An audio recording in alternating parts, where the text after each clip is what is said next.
Então hoje a gente vai dar continuidade ao estudo do livro de Mateus e hoje a gente vai para a parte final. Vamos estudar os capítulos 27 e 28 de Mateus.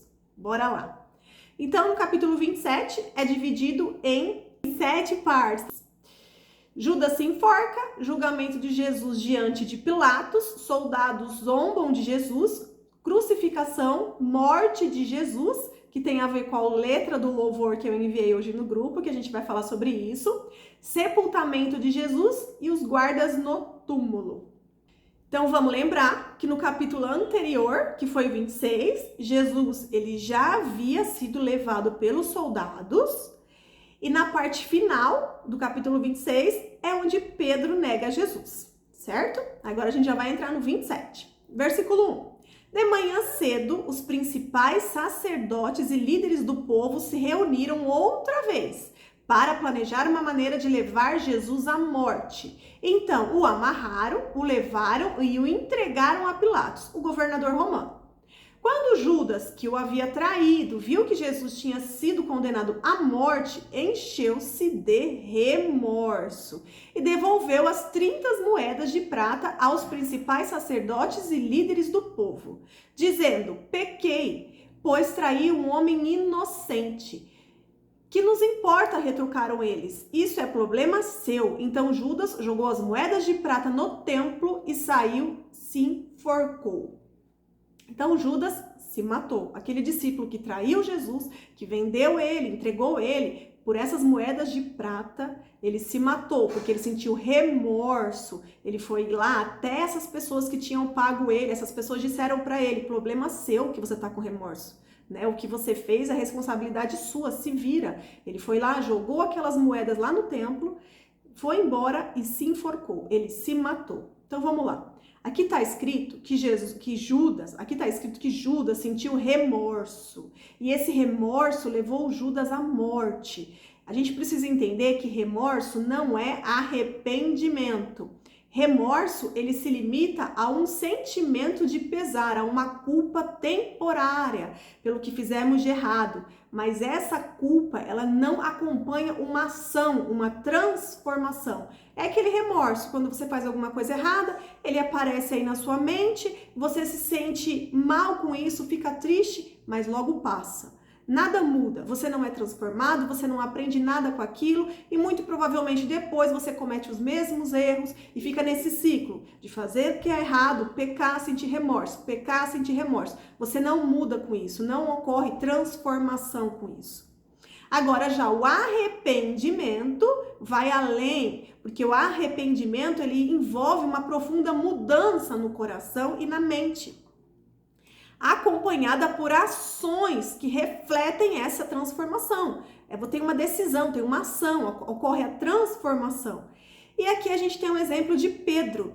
Pedro, ele negou a Jesus, mas ele se arrependeu, ele enxergou que havia perdão e ele permitiu a transformação de dentro para fora. Então a gente vai ver, depois quando termina o livro de Mateus, tem os outros evangelhos, depois tem Atos. E lá em Atos a gente vai ver um outro Pedro, o Pedro que foi transformado, que realmente ficou uma pessoa estável, ele não está mais instável com as suas emoções não controlam mais ele, como a gente viu agora durante todos esses relatos no livro de Mateus.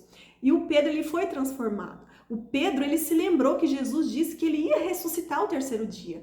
Ele sentiu arrependimento, porque ele se lembrou que Jesus disse a ele: antes que o galo cante, você vai me negar 3 vezes. Na hora ele se lembrou, veio o arrependimento.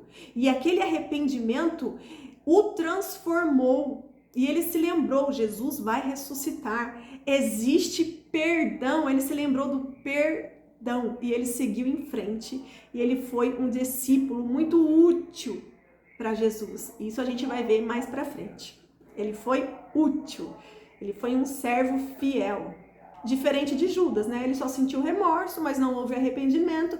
Ele não se lembrou das palavras de Jesus. Ele não se lembrou que com Jesus haveria perdão. Ele se esqueceu disso. Então ele simplesmente foi lá, sentiu remorso e se matou. Aí no versículo 6. Os principais sacerdotes juntaram as moedas e disseram: Não seria certo colocar este dinheiro no tesouro do templo, pois é dinheiro manchado de sangue. Olha só, observem a hipocrisia e a religiosidade desse sacerdote. Eles estavam preocupados porque aquele dinheiro era dinheiro de sangue, porque foi com aquele dinheiro, né, que eles compraram a morte de Jesus. Então eles falaram, não, a gente não pode colocar esse dinheiro aqui no tesouro do templo, porque pode dar ruim, né? Olha a religiosidade. Eles não estavam atentos que eles estavam enviando para a morte o Messias esperado. Eles estavam preocupados com a religiosidade de deixar aquelas moedas manchadas de sangue dentro daquele templo. Versículo 7. Então resolveram comprar o campo do oleiro e transformá-lo num cemitério para os estrangeiros, com aquele dinheiro. Por isso, até hoje, ele se chama Campo de Sangue. Cumpriu-se assim a profecia que está lá em Jeremias, que diz, tomaram as 30 peças de prata, preço pelo qual ele foi avaliado pelo povo de Israel. Então, olha só. Jesus foi avaliado pelo povo de Israel, 30 moedas de pratas para ser entregue. E comprar o campo do oleiro conforme o Senhor ordenou. Então aqui, Mateus relata que mais uma profecia se cumpria, provando que Jesus é o verdadeiro Messias. Aí a gente já vai agora para o versículo 11. Agora Jesus estava diante de Pilatos, o governador romano, que lhe perguntou, você é o rei dos judeus? Jesus respondeu, é como você disse. No entanto, quando os principais sacerdotes e os líderes do povo fizeram acusações contra ele, Jesus permaneceu calado. Jesus não se defendia, ele ficava quieto, mesmo sendo inocente. Então Pilatos perguntou, você não ouve essas acusações que fazem contra você? Mas para surpresa do governador, Jesus nada disse. O cordeiro mudo que se entregou. Versículo 15. A cada ano, durante a festa da Páscoa, era costume do governador libertar um prisioneiro, qualquer um que a multidão escolhesse. Neste ano, havia um prisioneiro famoso por sua maldade, chamado Barrabás, um rebelde e assassino. Quando a multidão se reuniu diante de Pilatos naquela manhã, ele perguntou, quem vocês querem que eu solte, Barrabás ou Jesus, chamado Cristo? Pois ele sabia muito bem que os líderes religiosos judeus tinham prendido Jesus por inveja. Pilatos sabia disso, ele sabia que Jesus era inocente e que aqueles religiosos tinham armado para que Jesus fosse preso. Então Pilatos sabia que Jesus era inocente e ele tentou ali fazer uma manobra, né? Para que o próprio povo o libertasse, né? Pilatos, ele tinha autoridade e poder, se ele quisesse, ele poderia ter libertado Jesus, mas ele preferiu que o povo escolhesse isso, né? E jogou a bola, a decisão para o povo. Ele aproveitou ali a oportunidade que toda Páscoa o povo poderia escolher qual prisioneiro poderia ser solto. E era a Páscoa. Versículo 19. Neste momento, enquanto Pilatos estava sentado no tribunal, sua esposa lhe mandou o seguinte recado. Olha só, a esposa de Pilatos. Deixa esse homem inocente em paz. Na noite passada, tive um sonho a respeito dele e fiquei perturbada. Enquanto isso, os principais sacerdotes e os líderes do povo convenceram a multidão a pedir que Barrabás fosse solto e Jesus executado. Então, olha só, esses líderes religiosos prestando serviço para Satanás e convencendo as pessoas que Barrabás tinha que ser solto e que Jesus era culpado, que ele que tinha que ir para a morte. Mas na verdade a gente sabia que isso ia acontecer, né? Porque o plano de Deus precisava ser cumprido, né? Então tudo isso já estava no controle de Deus. Como sempre, tudo está no controle de Deus. Então o governador perguntou outra vez, qual dos dois vocês querem que eu lhe solte? A multidão gritou em resposta, Barrabás. Pilatos perguntou, e o que farei com Jesus chamado Cristo? E a multidão gritou, crucifique-o. Por que quis saber Pilatos? Que crime ele cometeu? Mas a multidão gritou ainda mais alto, crucifique-o. Pilatos viu que de nada adiantava insistir e que um tumulto se iniciava. Assim mandou buscar uma bacia com água, lavou as mãos diante da multidão e disse, estou inocente do sangue deste homem, a responsabilidade é de vocês. Então olha só, Pilatos foi lá e lavou a mão dizendo, a culpa não é minha, a responsabilidade é de vocês que estão mandando ele para a cruz. Mas a gente precisa entender que a omissão não faz ninguém inocente, porque Pilatos, ele tinha poder e autoridade para isso, mas ele quis lavar as mãos, né? E quantas pessoas são injustamente culpadas, presas, e mesmo sabendo que elas são inocentes, e simplesmente assim, por pessoas que têm autoridade, que têm poder, se omitem. Essas pessoas, elas poderiam muito bem ir a favor de pessoas inocentes, porque às vezes elas são testemunhas de algo, elas podem fazer algo, mas mesmo assim preferem ficar caladas e omissas, achando que dessa forma estão com as mãos limpas. Mas a gente precisa entender que omissão não torna a pessoa inocente.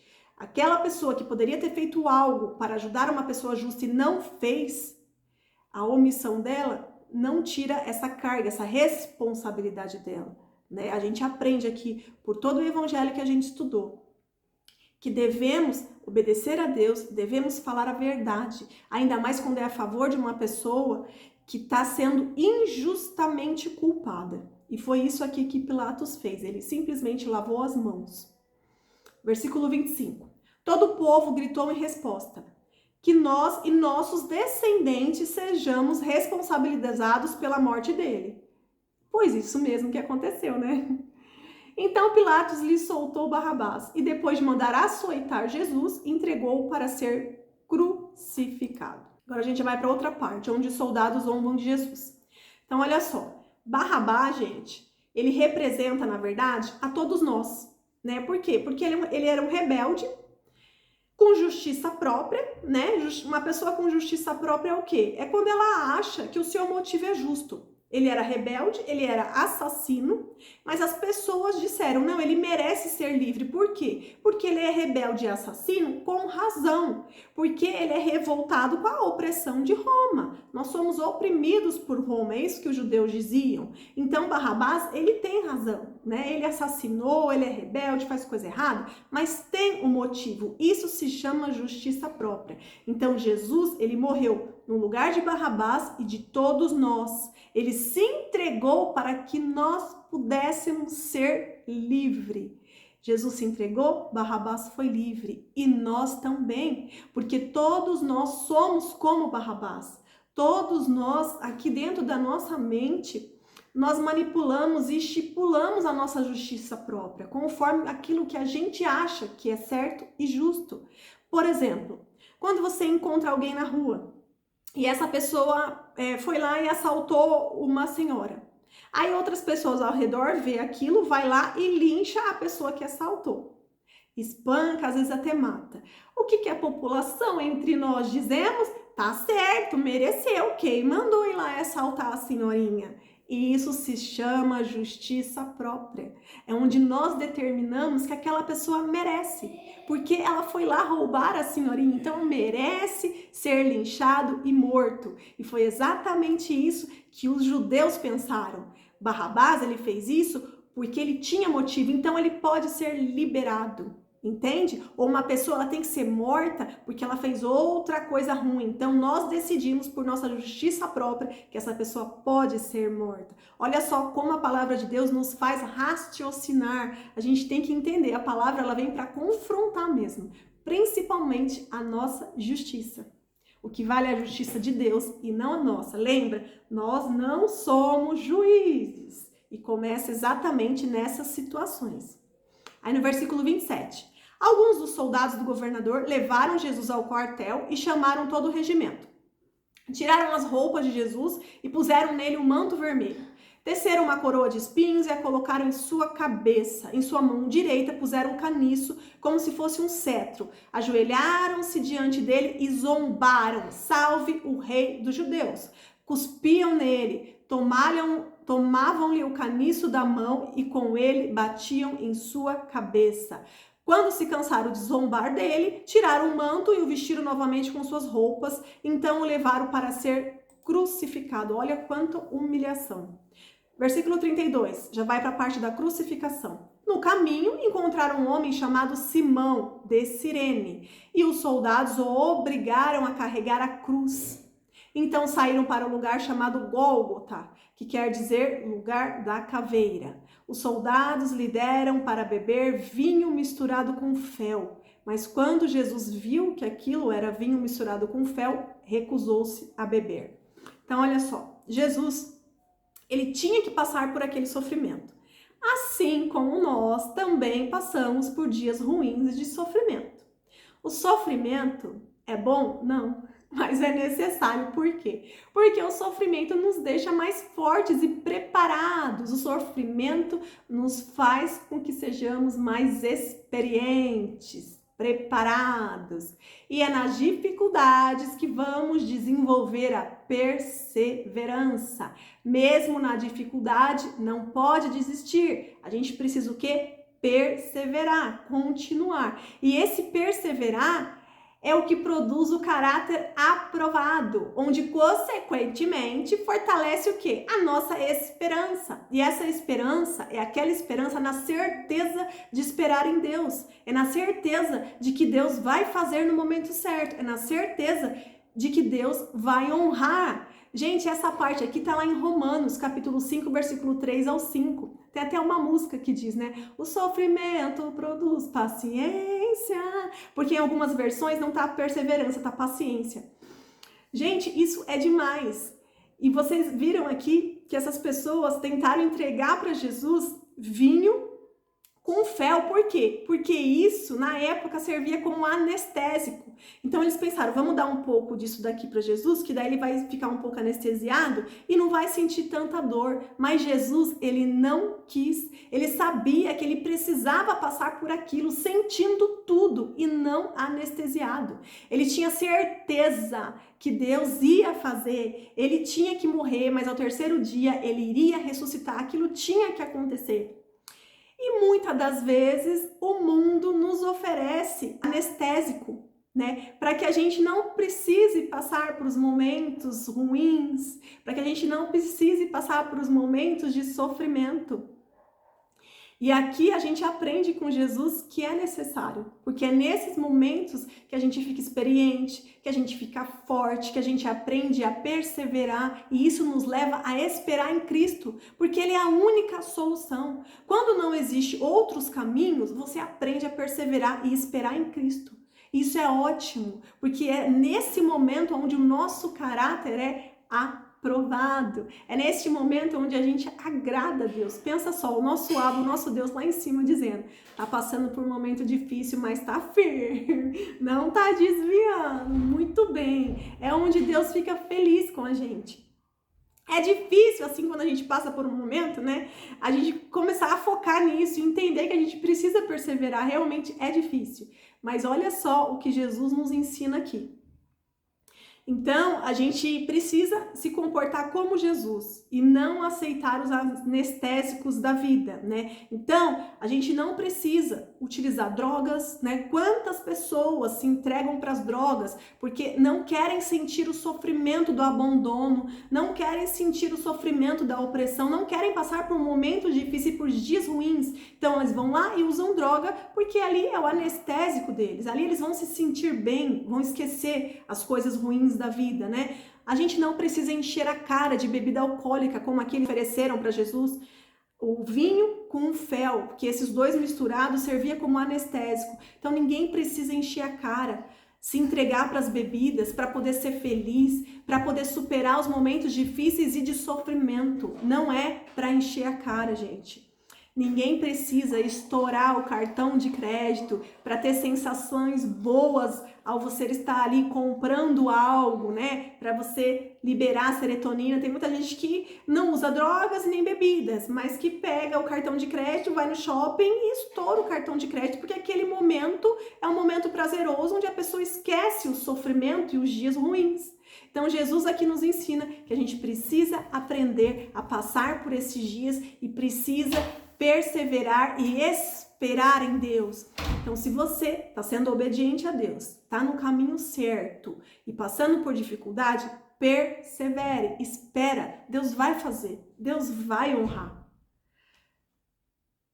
É simplesmente obedecer a Deus. E a gente precisa identificar também se você está obedecendo a Deus, né? Se isso que você está passando não é consequência de um erro. Às vezes você está no caminho errado, acha que tá certo, mas tá errado porque você não está permitindo que a palavra te confronte. Então, avalie, ore, peça para o Espírito Santo te convencer do pecado. Se você realmente estiver no caminho reto, porque Jesus nos fala que nós teremos aflições, mesmo nós sendo obedientes a Deus, nós teremos períodos ruins de aflições, né? Então, se for por um desses períodos que você estiver passando, fique firme, persevere. E não use de anestésicos do mundo, porque esses anestésicos são para te derrubar e não para te fortalecer.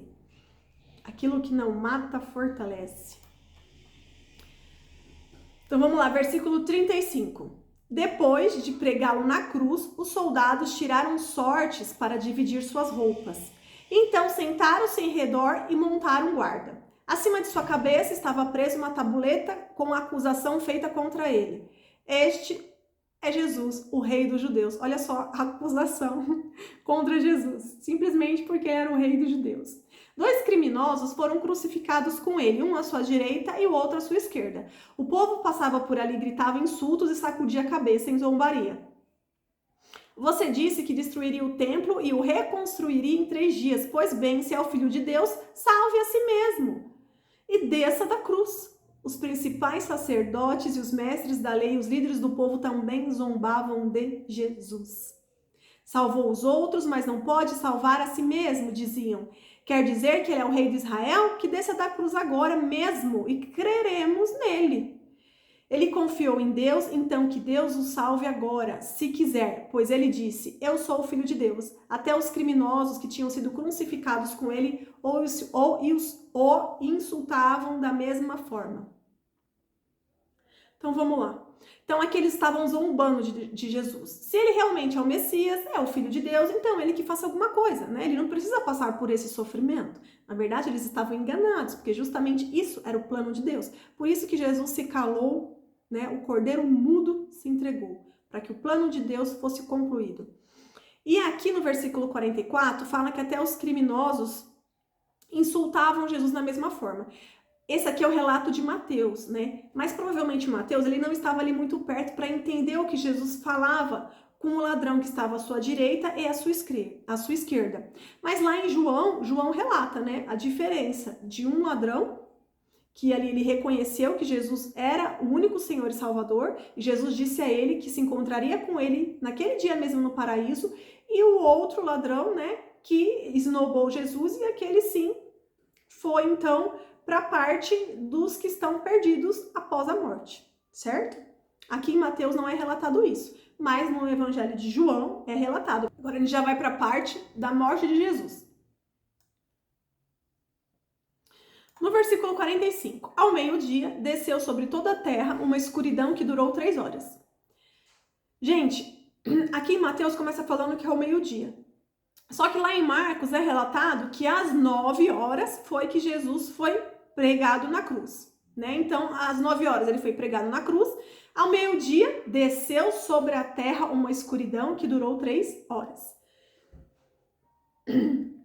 Versículo 46. Por volta das 3 da tarde, Jesus clamou em voz alta, Eli, Eli, lama sabachthani, que quer dizer, meu Deus, por que me abandonaste? E aí entra aquela canção que eu enviei no grupo, que fala exatamente essa parte.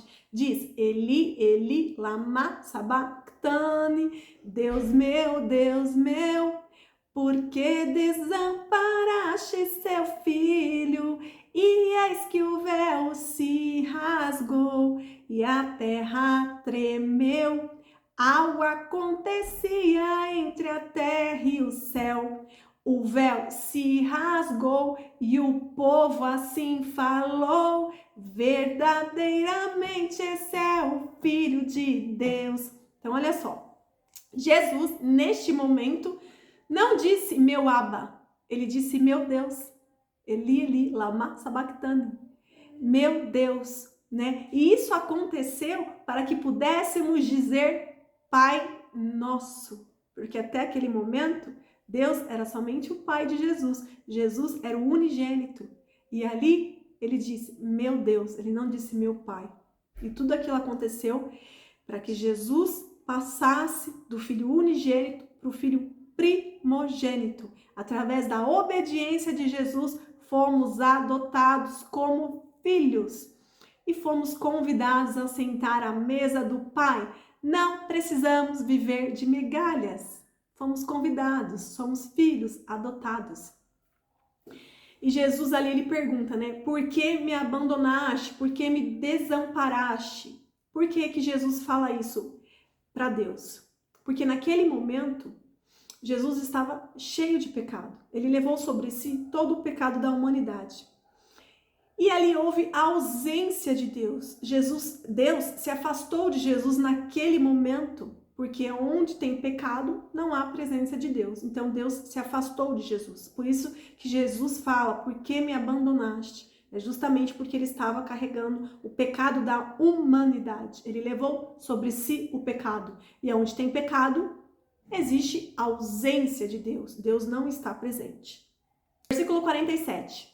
Alguns dos que estavam ali pensaram que ele chamava o profeta Elias. Por que isso? Porque quando ele falava Eli, Eli, as pessoas que estavam um pouco mais distante dele entenderam provavelmente que ele estava chamando Elias.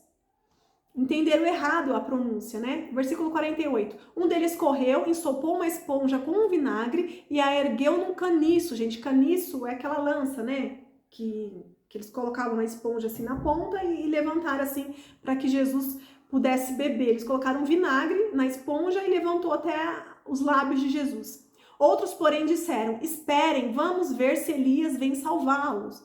Outros estavam ali curiosos, espera aí, vamos esperar e vamos ver, porque ele fez tantos milagres, tanta coisa, vai que realmente ele é o rei dos judeus, então vamos ficar aqui esperando, porque ele tá falando Eli, Eli, eu acho que ele tá chamando Elias, então vamos ficar aqui esperando, vai que Elias aparece e vem para salvar Jesus. É isso que o povo ali perto estava pensando. Mal sabiam ele, não era Elias que Jesus estava falando, ele estava falando Eli, Eli, meu Deus, meu Deus. Aí no versículo 50, a parte da morte de Jesus. Então Jesus clamou em alta voz novamente e entregou o seu espírito.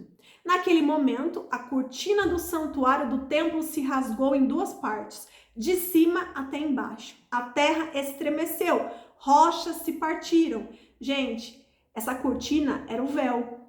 Esse véu, essa cortina, era muito, mas muito grosso. Não tinha nem como cortar na tesoura, muito menos alguém ir lá e rasgar. Não é um tecido podre, fino, fácil de rasgar. É um tecido muito grosso. Ele foi rasgado de cima para baixo. É Deus rasgando. Lembra quando os judeus, por exemplo, Davi, quando acontecia algo muito ruim, que alguém morria, o que eles faziam? Se joelhavam no chão e rasgavam as suas roupas, as suas vestes, né? Como ali mostrando que eles estavam tristes, que eles estavam indignados. E foi isso que Deus fez. Ele foi lá e rasgou de cima para baixo aquela cortina, aquele véu. E a terra estremeceu, as rochas se partiram. Versículo 53. Versículo 52. E as sepulturas se abriram, muitos do povo santo que haviam morrido ressuscitaram, saíram do cemitério depois da ressurreição de Jesus, entraram na cidade santa de Jerusalém e apareceram a muita gente. Olha só o que aconteceu naquele momento.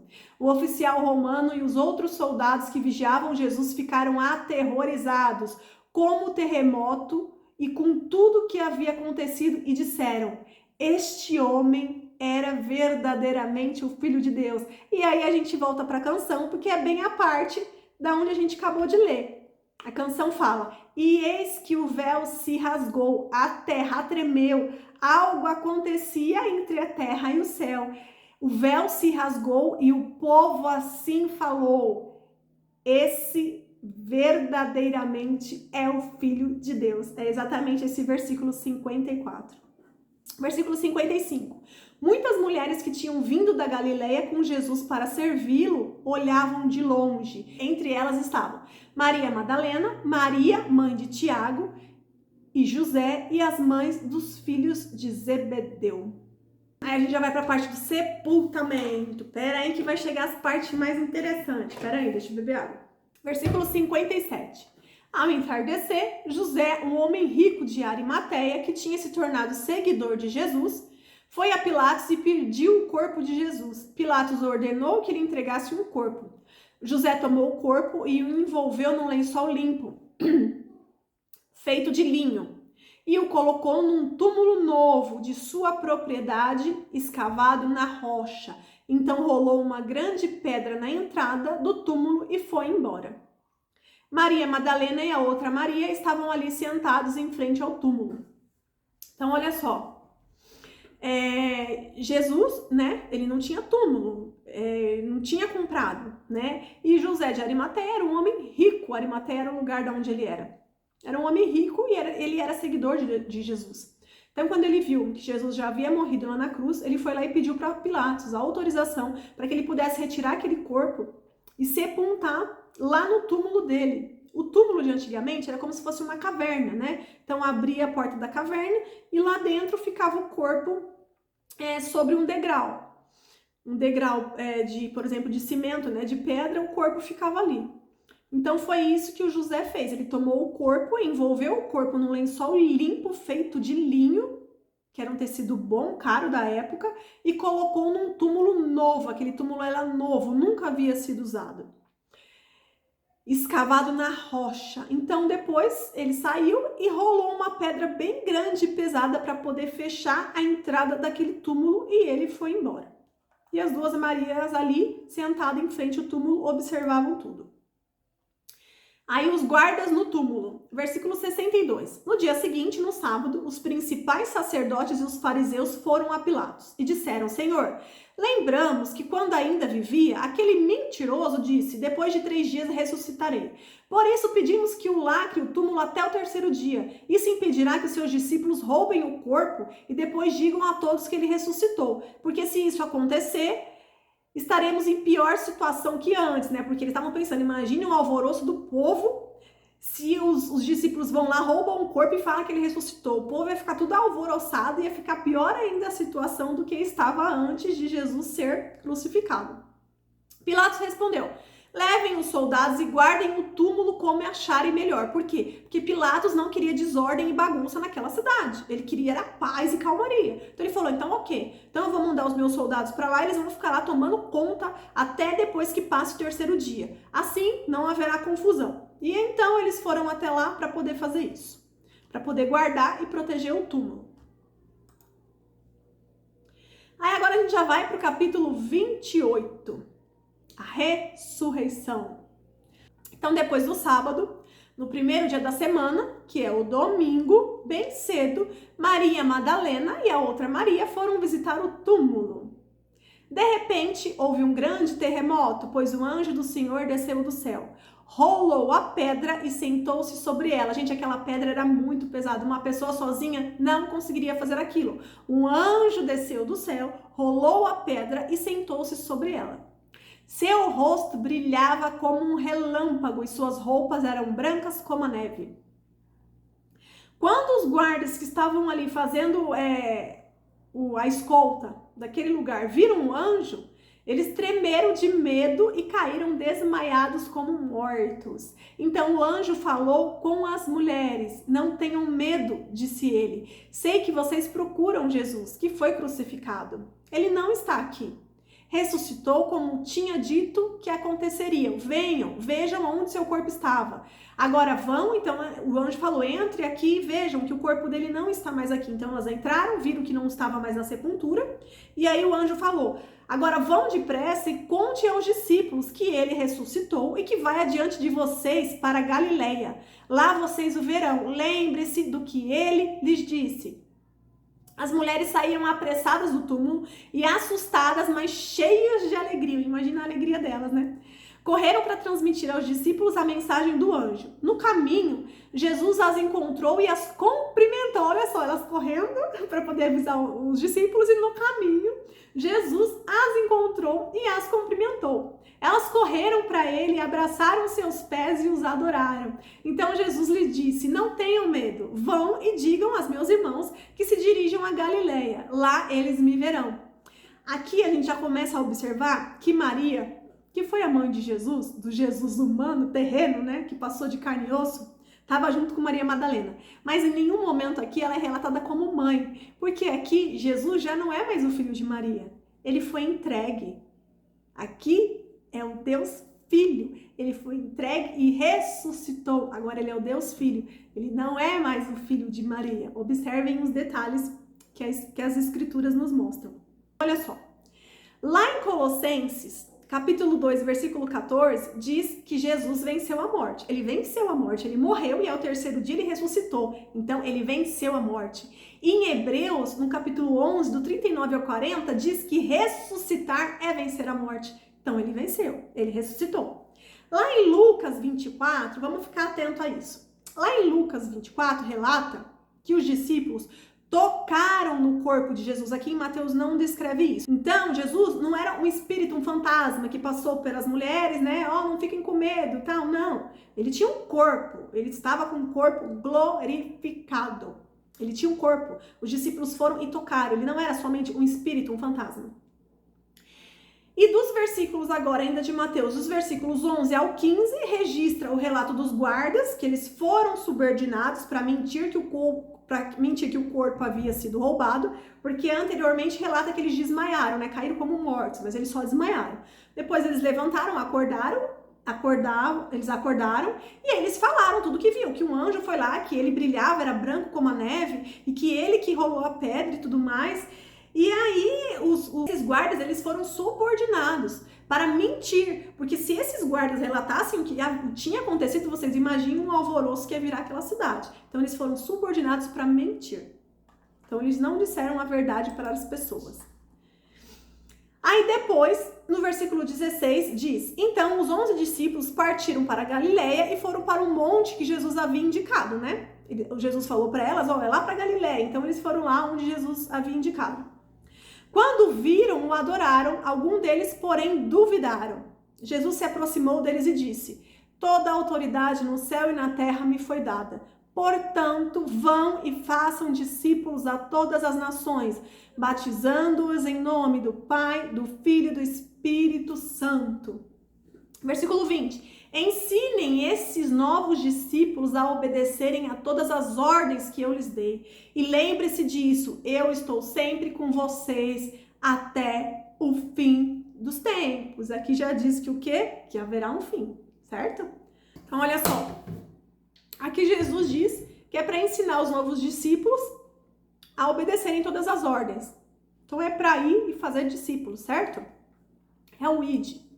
Mas a gente precisa entender que para isso tem que existir uma ordem. Primeiro passo, é necessário discipular. Segundo passo, batizar. Terceiro passo, ensinar a palavra.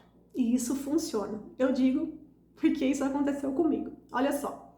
Porque dessa forma, a pessoa, quando ela for confrontada pela palavra, ela vai aceitar aquilo de boa, sem problemas.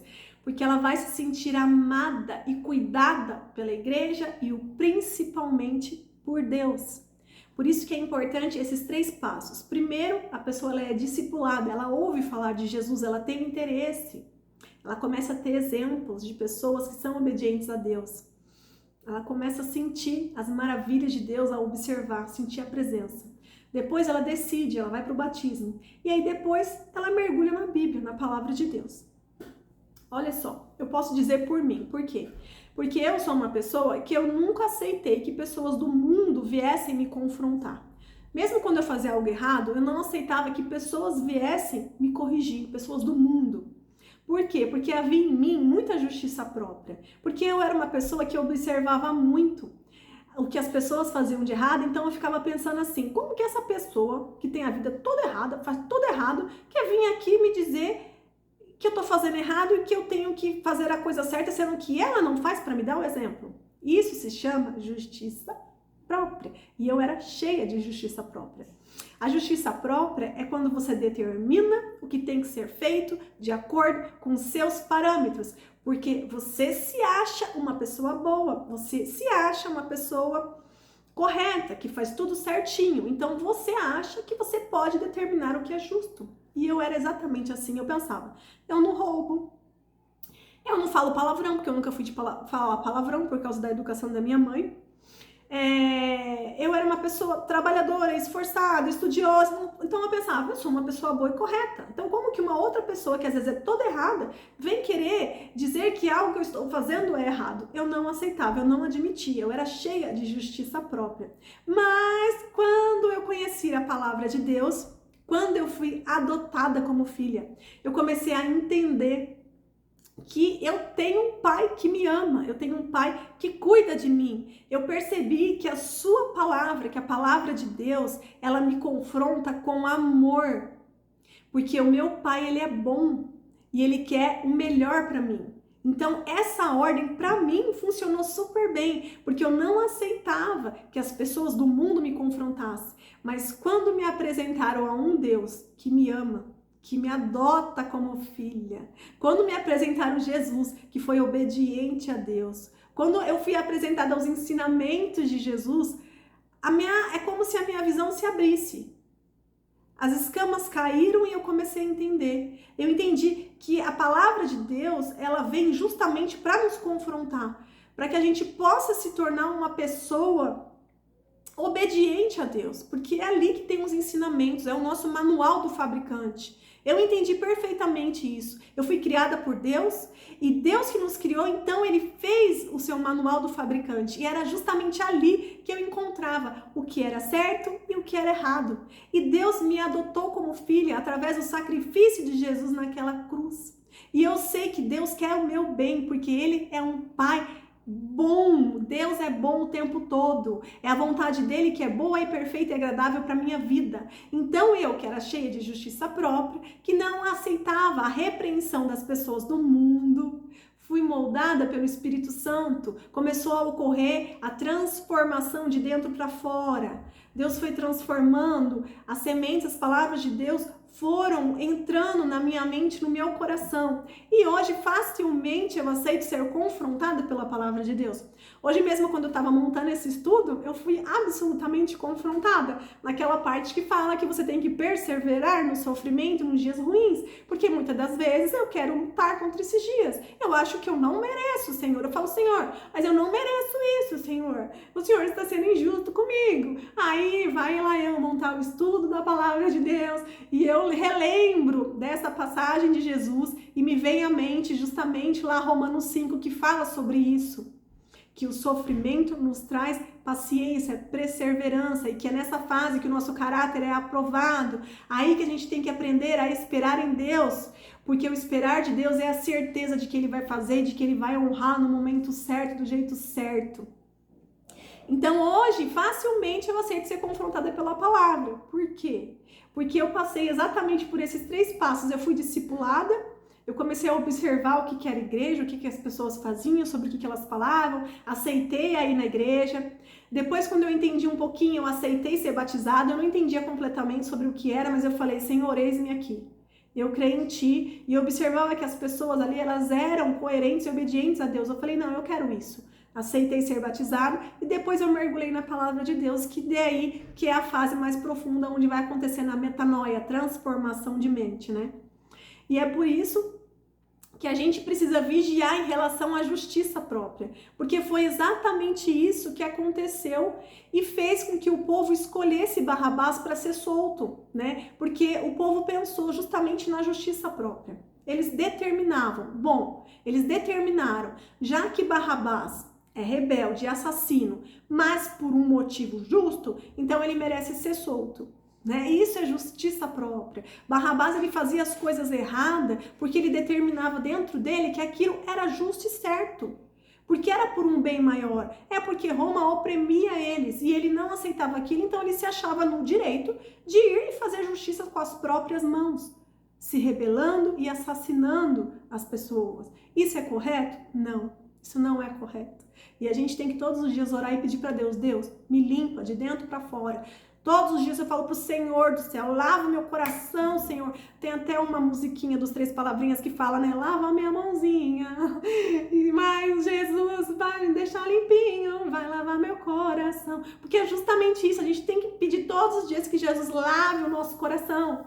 Todos os dias eu faço, porque todos os dias, às vezes sobe aquele espírito de rebeldia, sabe? Não, mas não é justo. Não, mas é assim que tem que ser. Aí eu sou confrontada pela palavra, eu acalmo e falo, ai, Jesus, lava, Senhor, lava o meu coração, Senhor, me perdoa, tenha misericórdia. Todos os dias eu falo, Senhor, não desiste de mim. Porque não é fácil, gente, para mim, para você e para ninguém. Então, se nós não tivermos a palavra de Deus, muita gente desiste. Acaba desistindo, cai no mundo, faz coisa errada, larga tudo e vai embora, vai viver para o seu egocentrismo, esquece o propósito de Deus e se desvia, vai para o lugar errado. Por isso que é importante a gente estar em comunhão com pessoas que se enchem da palavra de Deus, porque dessa forma a gente é fortalecido, né, no dia a dia. Porque imagina se você se encher com companhias que vão te dar conselhos do mundo. As más companhias corrompem os bons costumes. Facilmente você vai começar a pensar, é verdade. O importante é eu ser feliz e fazer aquilo que eu gosto. E aí você vai se desviando da palavra, que infelizmente não é isso que a palavra diz. Eu decido obedecer a palavra de Deus. Eu escolho, né, a decisão individual de cada um. Mesmo que a gente passe por momentos de vale, né, momentos de sofrimento, de dias ruins. É uma decisão. E olha só, uma pergunta baseada em tudo isso que não quer calar. Porque quando eu estava estudando, né, eu já ficava pensando, mas peraí, Jesus morreu e ressuscitou ao terceiro dia. Onde que ele estava durante esse período da morte e ressurreição? Né? Eu ficava pensando, mas como assim? O que Jesus estava? O que ele foi fazer? Então vamos falar um pouquinho sobre isso, que é interessante. Então olha só, lá em Apocalipse, capítulo 1, versículo 18 diz que Jesus pegou as chaves da morte e do mundo dos mortos. Então quando isso aconteceu? Justamente nesse período. Então, olha só, até a ressurreição de Cristo, todos os mortos, eles ficavam no Hades. Esse Hades é onde ficavam os mortos que estavam salvos e também os que estavam perdidos. Lá em Lucas, no capítulo 16, os versículos 19 ao 31, explica bem isso naquela passagem que Jesus conta sobre o rico e o Lázaro. Então, lá em Lucas, nessa passagem, fala que Jesus começou a relatar que esses dois haviam morrido e que o rico, ele foi para o lado dos perdidos e que Lázaro foi para o lado dos salvos. E nessa passagem mostra que os salvos é justamente onde era o seio de Abraão, é ali onde eles ficavam. E nesse lugar era o mesmo lugar. De um lado ficavam os salvos e do outro lado ficavam os perdidos. E que no meio havia um abismo entre eles, né? Que nessa passagem, se vocês não leram, depois vão lá e leiam. Que até fala que o rico que estava no lado dos perdidos, ele estava lá em dor e em sofrimento. Era muito quente, muito calor, ele sentia sede. E ele conseguia ver os salvos do outro lado, né? E ele viu lá o Lázaro do outro lado, porque eles se conheciam, e ele perguntava se podia pedir para Lázaro dar um pouco de água, molhar a boca dele, porque estava muito seca, ele queria sair daquele sofrimento, né?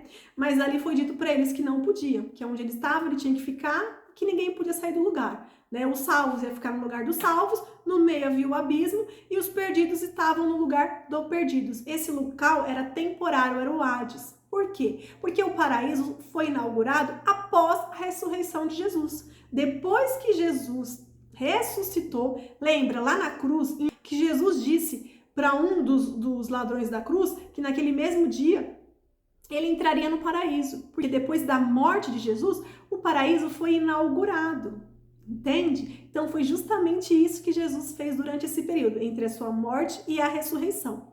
Então olha só, na morte de Jesus, o corpo dele ficou lá na sepultura. O espírito dele saiu e foi lá para o Hades, para esse local temporário.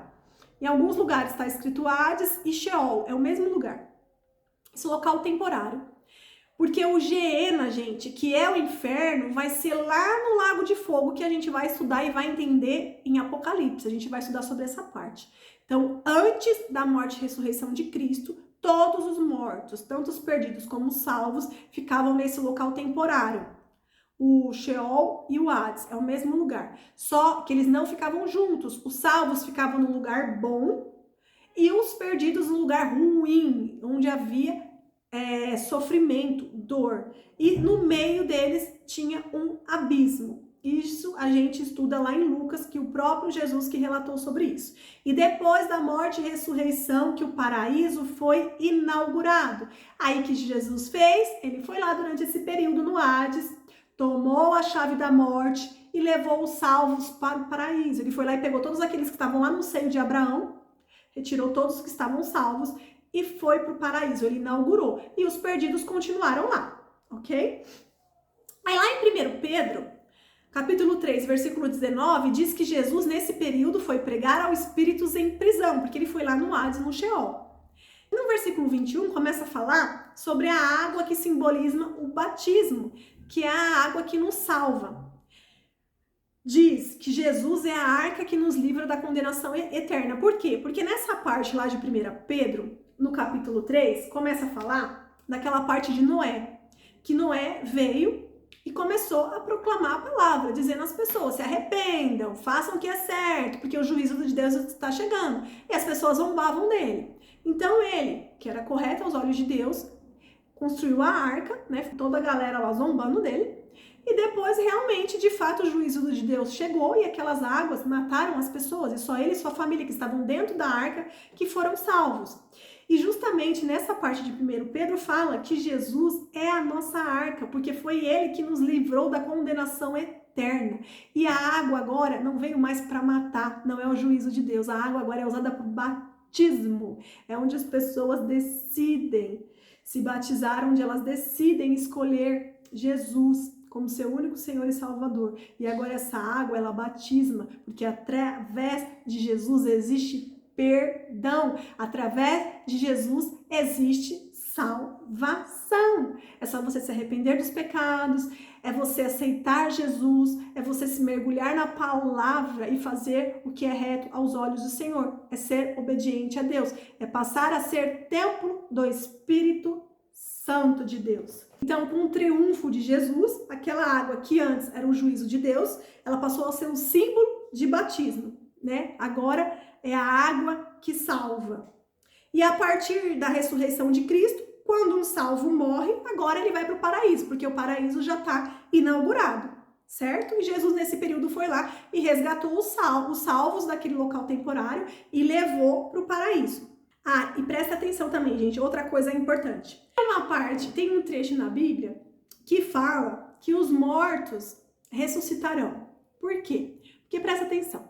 As pessoas salvas que morreram, hoje, né, depois da morte e ressurreição de Cristo, elas estão no paraíso. Mas estão só o espírito, porque o corpo, você vem do pó e você vai para o pó. Depois a gente vai estudar direitinho em Apocalipse e tudo mais, que os mortos ressuscitarão por pessoas que estão em espírito salvas lá no paraíso. Quando chegar a segunda vinda de Jesus, que os mortos ressuscitarão, essas pessoas elas receberão um corpo glorificado. Jesus, quando ele voltou aos seus discípulos na sua ressurreição, ele já estava com seu corpo glorificado, mas ele estava ainda com os furos na mão, nos pés, porque era justamente para provar para os seus discípulos que era ele, que foi ele que havia sido crucificado e morto, mas que ele tinha voltado agora num aspecto diferente, num corpo brilhante, branco como a neve, né? Era um corpo glorificado, e esses serão os nossos corpos. Então, gente, não se preocupem com a forma com que as pessoas morrem, né? Com a forma que é feito o sepultamento. Porque tem pessoas que morrem queimadas, tem pessoas que morrem esquartejadas, tem pessoas que morrem totalmente dilaceradas. E aí, como é que vai fazer na ressurreição? Esses corpos ressuscitarão? Essas pessoas estarão todas lá deformadas com esses corpos? Estarão só as cinzas? Não. Todos receberemos novos corpos, os mortos ressuscitarão e teremos corpos glorificados, tá bom? Então hoje os salvos estão no paraíso em espírito. E depois, na etapa certa, que a gente vai estudar lá em Apocalipse, que está chegando, é os fins dos tempos, que aqui mesmo Jesus avisou, que terá fim dos tempos, certo? Nesses fins dos tempos, tudo vai acontecer certinho e os mortos ressuscitarão porque eles terão os seus corpos glorificados. Eles não terão somente um espírito, eles terão também um corpo, assim como Jesus tem o seu corpo glorificado, certo? E a gente agora vai entrar no período de férias e lá na segunda quinzena de janeiro ou na primeira quinzena de fevereiro, não sei ainda, mas eu vou avisar vocês no grupo, nós retornaremos os estudos e iniciaremos a Apocalipse. A gente vai entender certinho, a gente vai estudar capítulo por capítulo, a gente vai entender certinho, todinha essa parte, tá bom? Vamos orar então para terminar? Bora lá? Obrigada, Senhor, muito obrigado por este momento, Senhor, obrigado por tanto aprendizado, Senhor, como a sua palavra é viva e eficaz, ela liberta, Senhor. Creio, Senhor, creio que muitas correntes, Senhor, foram quebradas. Creio, Senhor, que muita gente saiu da escravidão do pecado, papai. Muito obrigado, Senhor, por ter iluminado o nosso entendimento. Eis-me aqui, Senhor. Muito obrigado, Espírito Santo, por ter fluído através da minha boca. Muito obrigado, Senhor. Nos fortaleça, papai. Nos faça lembrar, Senhor, em todas as situações de sofrimento, em todos os dias ruins, Senhor, nos faça lembrar que Jesus não aceitou um anestésico, Senhor. Porque esses dias ruins, papai, eles serão usados para nos fortalecer, para nos deixar mais experientes, Senhor. Ele será usado para que depois as nossas vidas possam ser usadas, papai, para auxiliar e ajudar outras pessoas que também passarão pelas mesmas dificuldades, papai. Sabemos, Senhor, que o nosso sofrimento pode se tornar, papai, o nosso ministério, papai, porque através do sofrimento nós aprendemos, Senhor, nós ficamos fortes, papai. Através do sofrimento, Senhor, nós perseveramos, nós temos o nosso caráter aprovado, Senhor. E nós sabemos, porque estamos esperando em Ti e sabemos que no tempo certo, papai, o Senhor vai honrar, papai. Muito obrigado, Senhor. Que possamos, Senhor, vir de auxílio para outras pessoas que passam, Senhor, pelas mesmas situações, papai. Que possamos uma fortalecer a outra, em nome de Jesus, papai. Lava o nosso coração, Senhor, limpa todos os dias, papai. Não desiste de nós, Senhor. Nos limpa, nos purifica, papai. Nos encha com a sua presença, em nome de Jesus, papai. Abençoa, Senhor, cada pessoa que está aqui, papai, ouvindo a sua palavra, papai. Limpa, purifica os ambientes, papai, que haja paz que excede todo entendimento, que mesmo em dias ruins a gente possa sentir a sua alegria, que é a alegria que vem do Senhor e não é da alegria que vem da circunstância, papai. Muito obrigado, Senhor. Abençoe cada vida que está aqui, papai. Continue nos iluminando, papai. Continue abrindo a nossa mente e o nosso coração. Que a sua sementinha seja todos os dias plantada, papai, em nosso solo e que o nosso solo seja fértil. Que haja transformação de mente, Abba. Em nome de Jesus, amém.